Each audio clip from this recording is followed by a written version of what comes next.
Hello, hello, good morning. তো আজ হচ্ছে অষ্টমী, তো সবাইকে জানাই শুভ অষ্টমী। তো সকাল সকাল ঘুম থেকে উঠে স্নান টান করে একদম চলে গেছিলাম অঞ্জলি দিতে। তো গিয়েই দেখি ফার্স্ট ধাপ অঞ্জলি শুরু হয়ে গেছে, তো ওটা আর দিনই সেকেন্ড ধাপে অঞ্জলি দিয়ে বাড়ি চলে আসলাম। বাড়ি এসে খেলাম লুচি আর ডাল, তো কম্পালসারি অষ্টমীতে সবাই খায়। দেন একটু রেস্ট নিলাম, তো বিকেলবেলা রেডি শেডি হয়ে চলে গেছিলাম আমরা ঠাকুর দেখতে। তো আজকে ছিলাম আমরা বনগাঁর দিকে ঠাকুর দেখতে। তো বনগাঁয় তো বরাবরই ঠাকুর প্যান্ডেল খুবই সুন্দর হয়, তো এবারও ভীষণ ভীষণ সুন্দর হয়েছে। তো এটা হচ্ছে আমার অষ্টমীর স্পেশাল লুক। তার এই জায়গাটা দেখতে পাচ্ছ, এই যে প্যান্ডেলের বেস্ট জায়গা, ভীষণ স্যাটিসফাই, এখানে না দাঁড়ালে হয়ই না। তারপরে আমরা একটু সবাই মিলে ফুচকা খেলাম।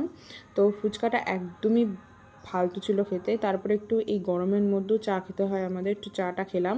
দেন ভাই এখানে একটা রোল খেয়েছিল, আমি আর এগ রোলটা খাইনি। তো বাড়ি আসার সময় মা এই ছোলা মাখাটা কিনেছিল, এই ছোলা মাখাটা পুরো বেকার খেতে ছিল। তো দেন আমরা বাড়ি চলে আসলাম। আসার পথে ভাবছিলাম কী নেব, তো মা একটু বিরিয়ানি বললো যে বিরিয়ানি নে। তো রাতে বিরিয়ানি দিয়ে ডিনারটা সারলাম। তো that was it for today.